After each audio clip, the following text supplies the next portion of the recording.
strike rate's very, very overrated.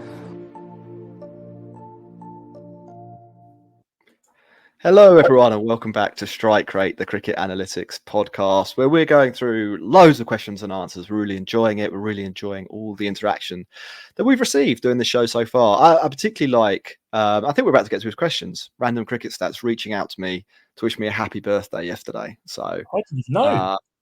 Yeah. 32 years old then. Past my peak, and peak years probably in cricketing terms. Late towards. late peak. Let's get on to some more questions. Thanks for sending them all in, and do make sure that you're following, subscribing to the podcast. I've mentioned that about 7 times now, but I will keep banging that drum, and we'll answer random cricket stats questions. So he has sent in 5. We're only going to be able to answer 2 of them, so you have to answer ask the other 3 again at some point in the future, but there were 2 that we wanted to get to.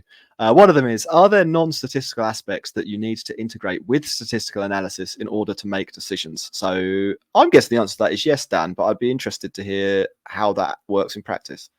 Yeah, for sure. The answer is yes, because we're dealing with human beings and not robots. So you can look at this in terms of an in-play and match perspective, or you can look at it in terms of like roster construction and stuff as well. So a lot of the time, like, and maybe I did this to a certain degree before I worked in an auction, you might get fans who say, oh, what did they retain him for? They could have released him and bought him back cheaper at auction. But for unless you're saving like a ton of money, like, it's probably not really worth it, because you're just messing with the players' emotions, and you're giving them mixed messages about how much you actually really want them in your group. So actually, that's a non-statistical aspect that you've got to take into account, even when you're making a data-driven decision. Now, some players are obviously going to be more impacted by that kind of decision-making than others as well, which is another layer to that.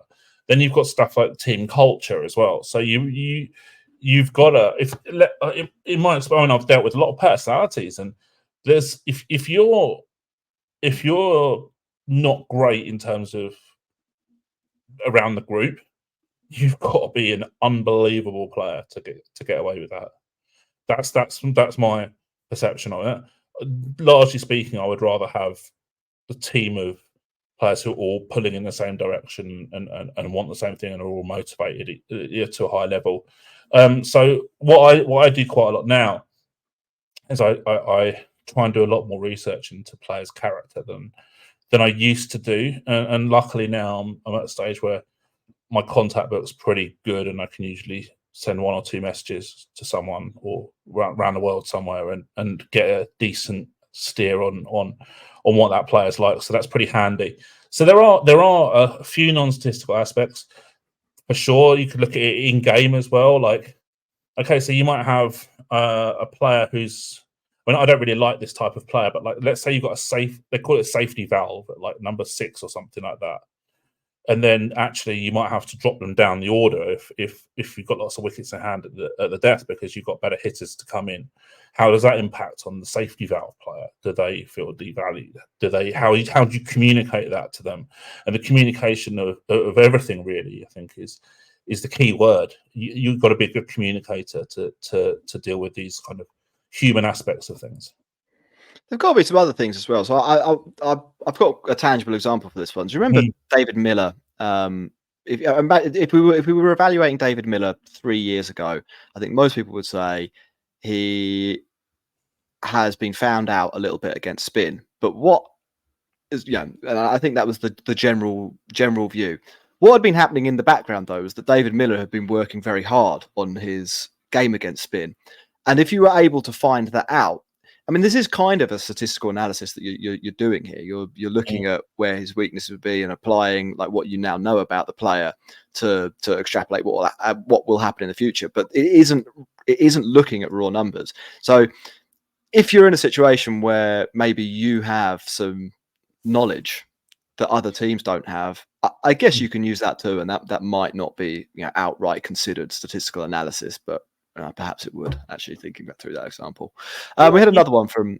Yeah, go on. No, go on. What are your thoughts? It's really interesting, actually, because I think that's a really valid question. And I actually know other players in cricket who who are in a similar position actually quite right now, in terms of probably a little bit underrated against spin due to the work that they've put in, but hasn't necessarily manifested itself in their data in a big way yet. What I would say at least is something like, okay, well, he's probably not just got good against spin immediately before the time that you're playing on them. So there's going to be at least some tangible level of improvement, at least over the last 5-10 games or something like that. So if I'm in a situation where someone said to me, "Oh, look, like, he's really improved his game against spin. He's been working with XYZ coach or whatever it might be to address that deficiency," then I could just look at like the smaller sample of data and see if that's actually true and how that player has done that. What are their different shot options? Are they looking to access different field positions? Are they looking to implement a reverse sweep when they've never really played one before the last few months or something like that? So that all of these things actually you can look at. So if players are quite polarized. So it sounds quite low, but generally speaking, if you play over 2% of your shots are reverse sweeps, that's quite prolific for it to be a reverse sweeper. Now, let's say, and actually there's a lot of players who are like either close to or are zero. Like, that they don't have that in their locker. And if they start doing it, then you can be pretty sure that they've worked on that in over a winter or something like that if they're in English county cricket. Yeah. One more from Random Cricket Stats. What is the trade-off you're willing to take between high variance approach and results and consistency? So high variance versus results and consistency. What's the answer? A few angles to look at here. I think personally speaking, if you're the underdog in a game, or you're going to be the underdog in advance to say a tournament, like let's say you're an associate nation and you're playing in the World Cup, and let's just plucking a really random scenario out of the air and say that actually you're hosting it as well, which is pretty unlikely, but let's just go with it, okay? You're probably better off, especially if you've got a team with some half-decent hitters, you're probably better off just bringing the boundaries in and making the game as really high variance as possible, because against the better team in normal conditions, you're probably going to get found out.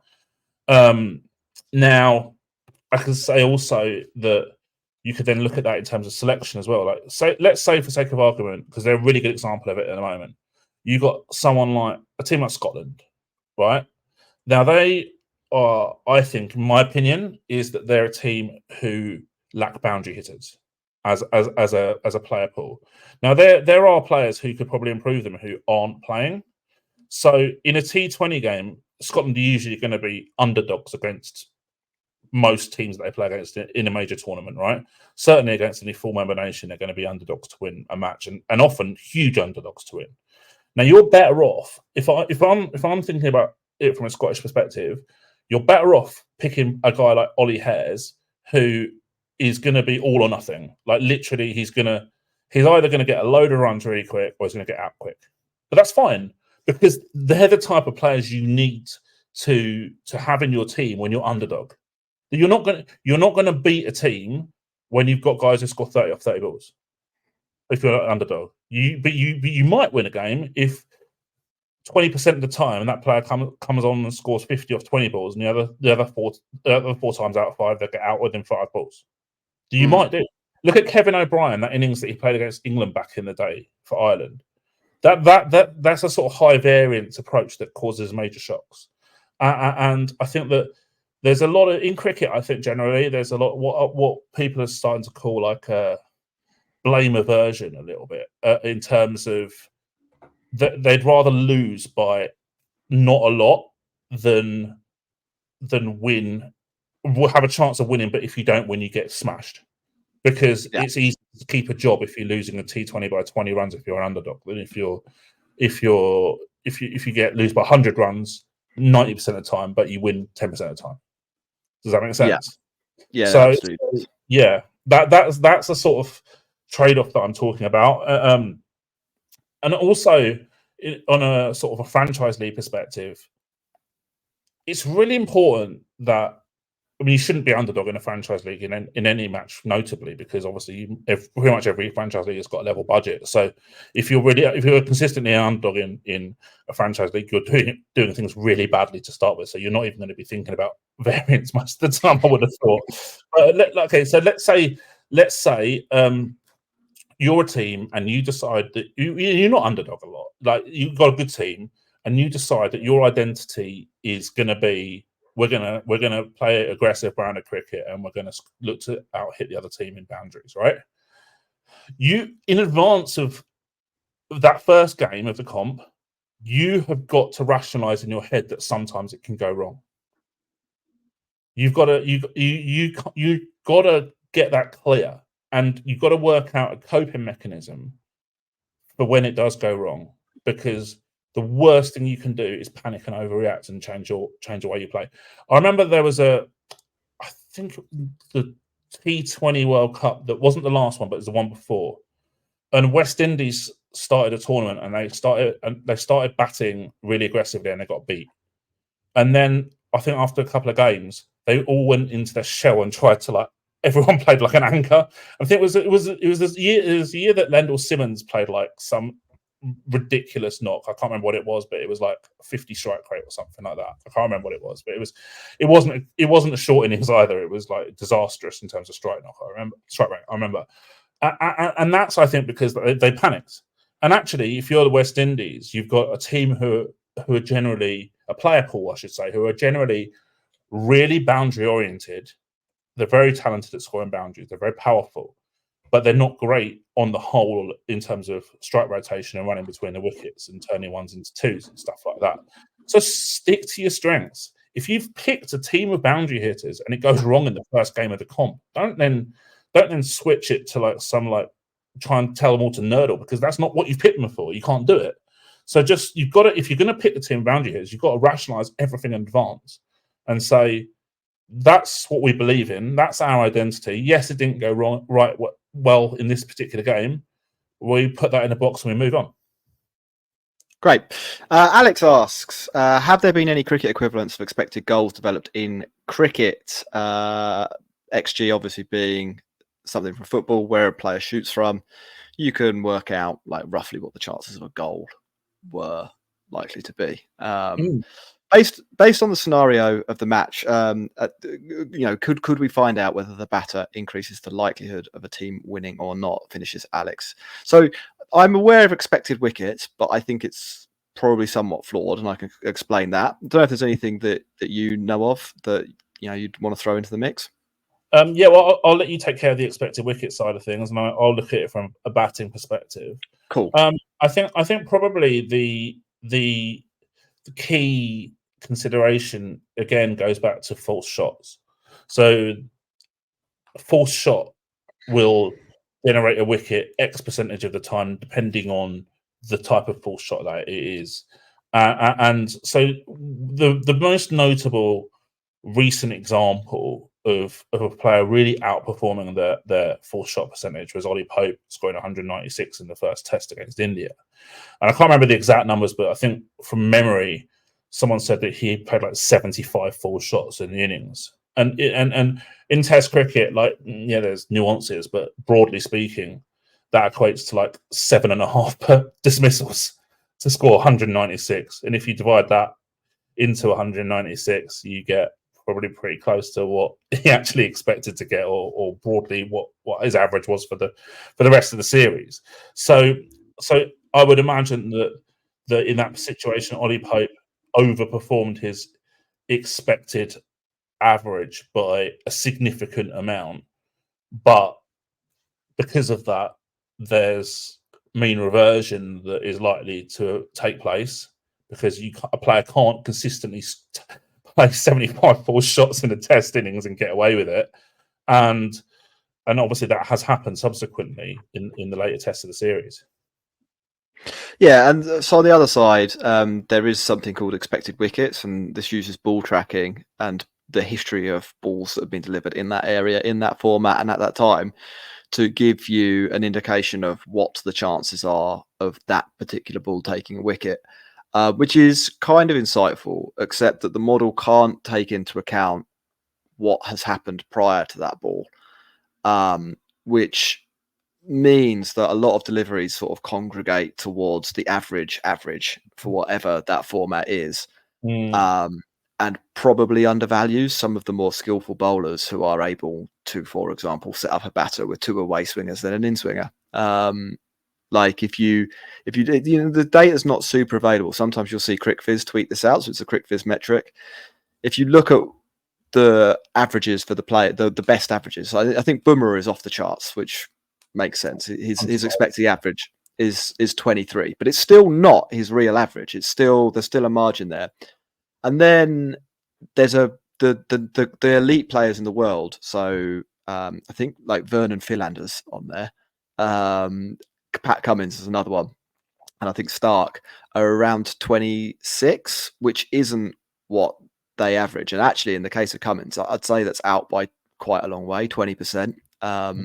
So there's definitely, it's definitely useful to an extent in that it tells us like who's kind of good, but the additional factor that it can't tell us, which is like what is the bowler doing in the lead up to the, or the additional factor that it isn't factoring in, like what's the bowler doing in the lead up to that moment, probably means it's got a little bit of a limitation as it stands at the moment. Dan, we've got 4 more questions, and 2 of these are related. Go on. Add on from that answer as well. I thought it'd be nice to give a couple of real life examples of me using this kind of data to help players. And obviously, I'm not going to say the players' names, but one's a batter and one's a bowler. And the batter had a really bad season one year, yet I was able to demonstrate to him. And when I say really bad season, I'm talking about in like average terms, right? In 4-day cricket. And I was able to demonstrate to him that actually his full shot percentage that year was broadly in line with his full shot percentage in the 2 or 3 years previous, where they had really good seasons. And so we got to a point where it actually helped the player to understand that actually he didn't need to make like huge knee-jerk changes to his technique, and just needed to just realize that actually sometimes variance is pretty brutal in cricket. And then the bowler, I built like a really basic expected wickets model based on full shot percentages, and it showed this bowler was a lot better than his basic output had determined. And at that point in time, I felt, and I spoke to the coaches about it, that particular player needed, a little bit of a pep up maybe.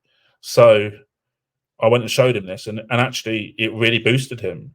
And so like you can use this stuff in real life examples to actually help a player to understand that actually their processes are good, and short-term results can be a pretty brutal sometimes, even if you're following really good processes and you're not doing a lot wrong.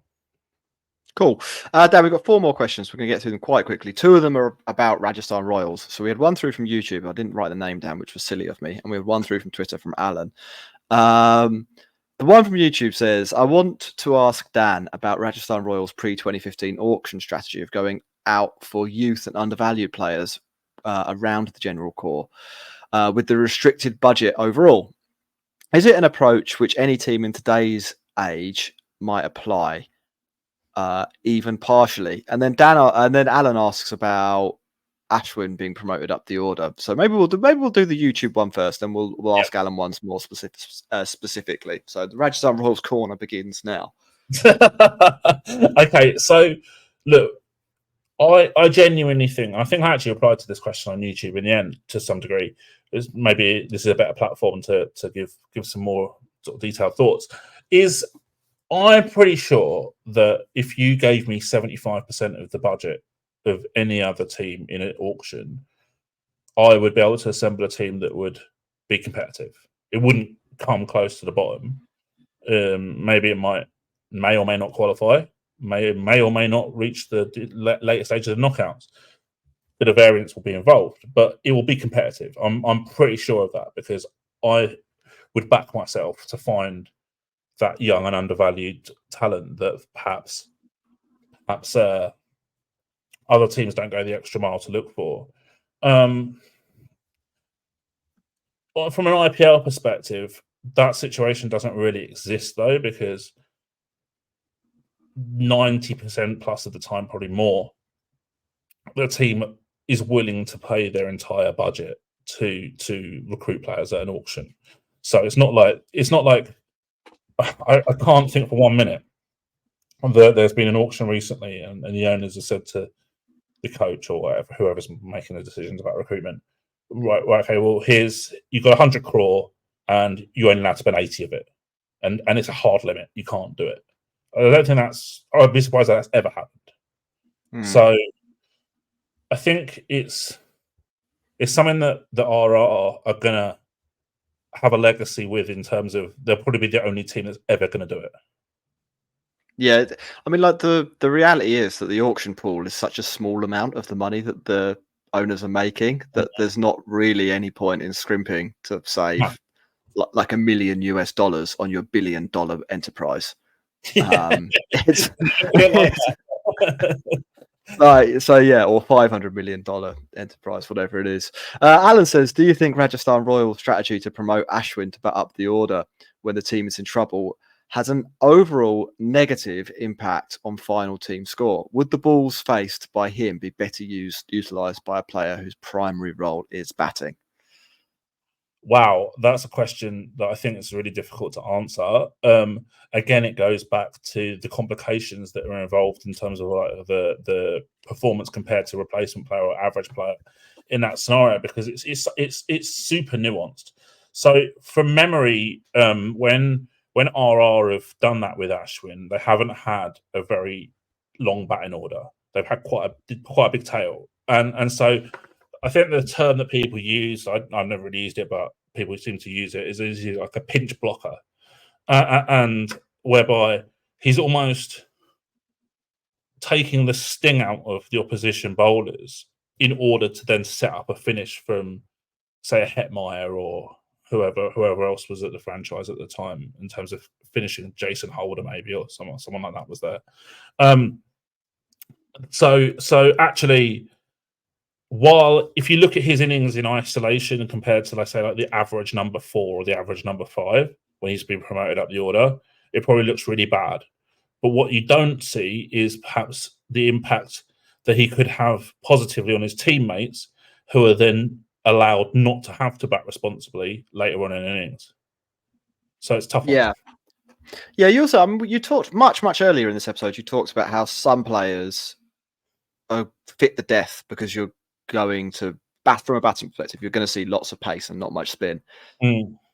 I wonder whether someone like, I'm not sure about this, but maybe Jason Holder fits that profile. So if he was your finisher, you would maybe not want him in the 13th over, where he's definitely going to face a lot of spin and maybe be out. You want him to come in the 16th over. So even if you send in a batter who gets 8 off 10 balls, it means that Jason Holder still can bat when it's optimal, and still might strike at 190 and still might win you the match. So you've got like a next question. Maybe from 10 balls, you give up 4 or 5 from having Ashwin batting, but then you might gain 8 if you can use Jason Holder at his best entry point, just to use those examples. Yeah.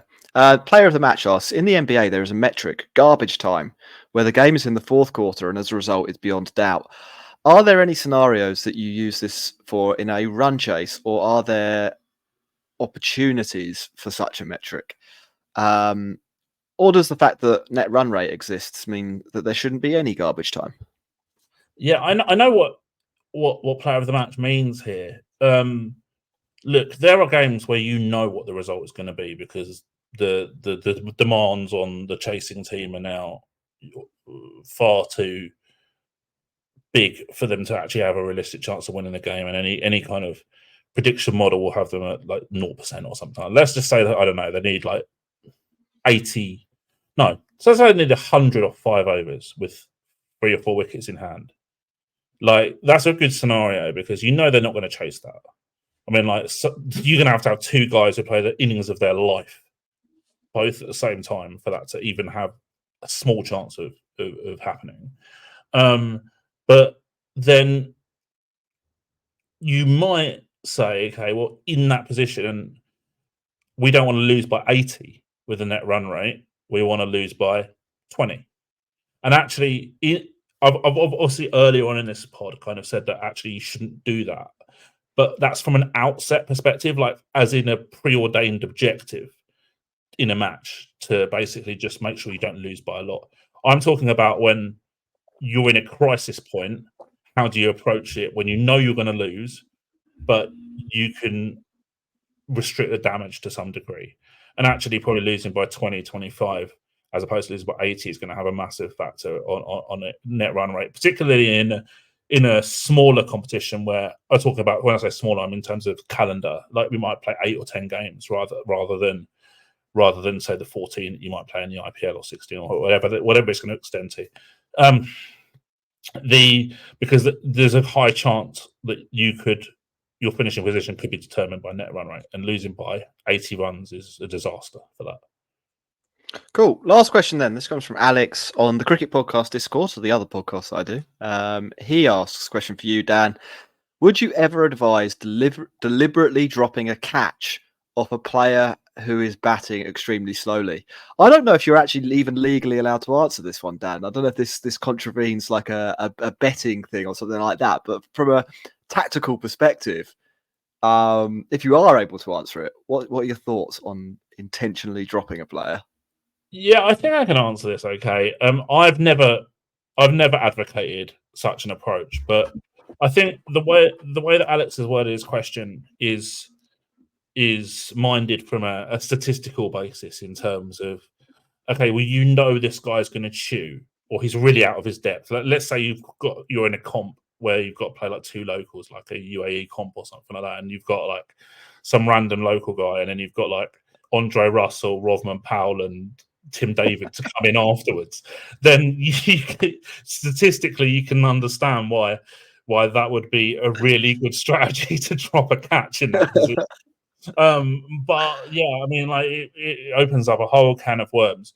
I think if I'm going to be politically correct about it, I probably would say there's been times when I might have said that a player is not a premium wicket or something like that, and that maybe we don't want to expend our premium bowling resources on that player because we've got a better time to use them. That's how I might phrase it. And I think that's probably the fairest approach from an analyst perspective. No, I think that makes sense. And you can see teams naturally kind of know that. Like, teams don't bowl just Jasprit Bumrah out in the 8th over. Like they know that later on Jasprit Bumrah will be useful and there'll be players well capable of hitting sixes and he'll be able to stop them. But yeah, cool. Dan, I think that's it for this episode of the Cricket. I nearly called it the Cricket Podcast there. Strike Rate, the Cricket Analytics Podcast. Make sure you're hitting like and subscribe and following us on social media. Dan is at SA Advantage and I am at Jack Hope 0.